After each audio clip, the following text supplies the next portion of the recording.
I bought my first house in July of 2020. And once that happened and I saw what it could do and how it was scary the first time, but how really it wasn't that hard once you knew what you were doing, I realized I can make my money work for me. And then fast forward, 18 months later, I had 36 doors and I had completely replaced my income and was financially free. And now have just scaled and grown there. But it was just like that light switch went off with that first rental and was like, I'm going to do this. And I just went all in. Wow. So 0 to 36 doors in 18 months and creating financial independence is, it's much faster than the majority of people get there. I'm always curious about the psychology of someone who jumps in and just gets it done, because I feel like the opportunity is there for everyone, but few tackle it like that. So where did the confidence come from? Like, what I hear from most people is I'm afraid that my numbers aren't going to be accurate and this isn't going to work out the way I think, and the market's going to change, all the things that you hear. Why were you able to just take this on and do that so quickly? A couple reasons. First, and I'm usually very risk adverse, so I run everything and do everything pretty conservative. First, I found myself a great mentor. I was very blessed and happened to connect with a gentleman who was gracious enough to take me under his wing and bring me into his network. Now, part of the reason that he brought me under his wing is because he saw I was ready to take action. He'd give me something to do, I would do it, and I'd follow up with him. So I think that's the biggest thing too. If you're going to be asking for people's time and advice, make sure you're following up on that and let them know. People want to celebrate your milestones and working towards it. Second, I found a market that, believe it or not, everybody, there are places out there that you can still buy homes for $25,000. Now, granted, I had to put $20,000 of rehab into it, and I was comfortable buying into that type of market. But for me, it was, okay, I'm not going to break the bank. It was a number I had set for myself. So I think I set, what I call, instead of a deadline, I like action line. So on this date, I'm going to take action. This is my deadline to take action. And here are the numbers that I feel comfortable. And the education that I have at that point is going to have to be okay. And, the one thing I wish I had done was found a formal coach, somebody to literally hold my hand as I walk through everything, run through my numbers with me, because along the way that would have saved a lot of time and money. But I think at that point I was so hungry for something that I was sort of forced into it because of COVID. Got it. Okay. So can you share what the formula was for those first 36? Like where did you decide to buy?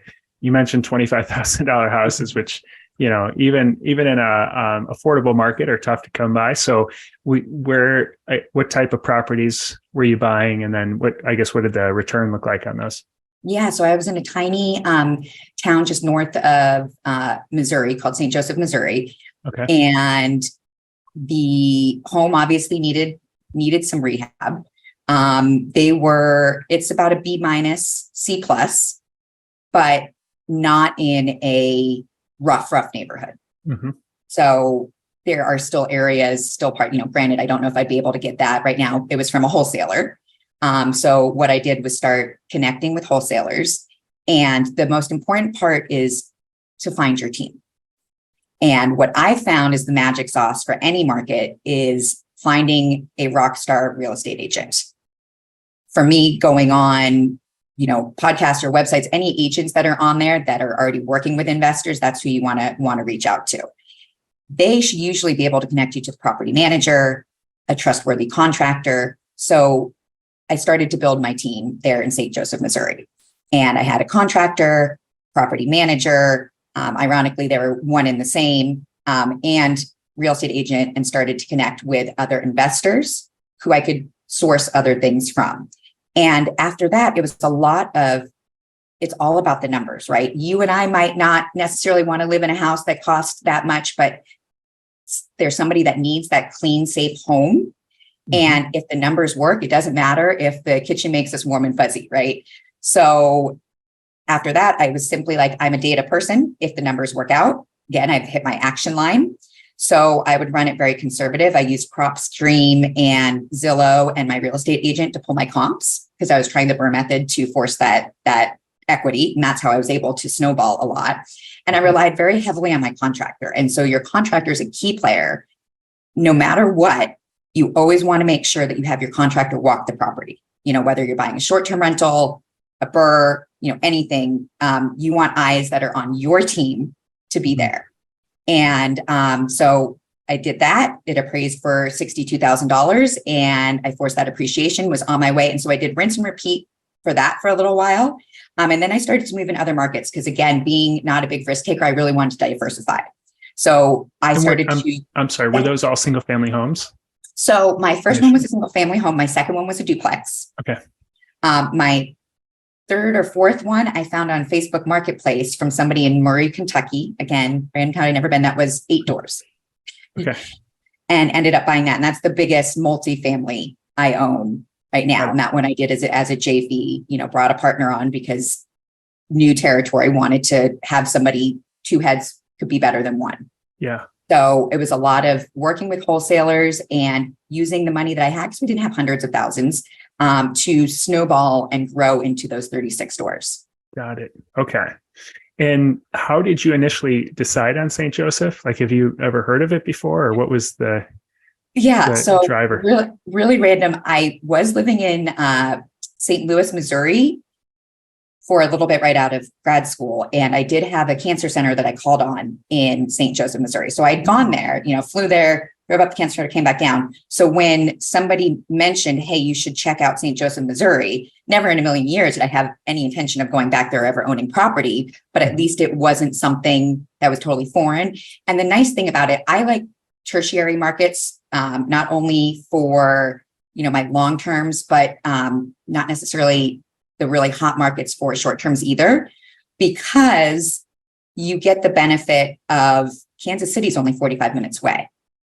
So things are growing. It's a growing thing. They're expanding their airport, and the airport's right between St. Joe and Kansas City. And I bet you did not know this, and probably most people listening, Kirby, it is the home of Eminem. So, it has that claim to fame. Nice. Yeah. I thought he was in Detroit still. I didn't realize that. I have to argue all the time with people about that. He's in Detroit, but he was born in St. Joseph, Missouri. Got it. Okay. Well, then it must be a good market if he was born there. Right? Staying there. Yeah. No, I love that, because I invest the same way, and I have to try to convince a lot of people. Like, if the first thing I hear when I tell people I buy short-term rentals in Indiana is, who takes a vacation in Indiana? And it, just like you said, it's an hour outside of Chicago, and there's all these local draws to it, and it's very affordable, and people come here for more than just vacations, even though they come for vacations. So I'm very much aligned with you. And ironically, AirDNA is very much aligned with you, because if you saw the markets that they put out this year as their top markets, it's all throughout the Midwest and Northeast, and very affordable tertiary markets outside of big cities. It's not the coastal markets anymore that they're promoting or saying are going to do the best. So that's really interesting. So from 36 then to 72, did your strategy change, or did you continue just kind of along the exact same path? So it's funny, because that exact quote that you said about buying short-term rentals in, non-sexy places, I like to say, came out of my mouth, because at that point I started moving a little bit into Kansas City proper. And my agent at the time was like, you should buy this as a short-term rental. And I said, no offense, but who vacations in Kansas City, Missouri? And he's like, not everybody wants to go to crazy California, right? It's got the zoo, it's got other things. And people come not just for vacation. There's the hospitals, they're visiting family, lots of other things bring them to a city, the football. And so he convinced me to buy a duplex, which we turned into an Airbnb. There were a lot of learning lessons there. Again, wish I had worked a bit more with a coach and, learned to trust but verify, even if you're getting referrals on different team members, but got that up and going. And I was enamored with short-term rentals. Now, most of the listeners probably know it's a different game, right? You're in hospitality. It's not set it and forget it, but high risk, high reward. Mm-hmm. And it turned out exactly like you said, steady town in Kansas City. It's not going to be crazy numbers, but you can also buy a decent short-term rental for $230,000. Yeah, absolutely. And then you got the duplex of 2 units worth of income coming in, which really makes the cash flow kind of crazy.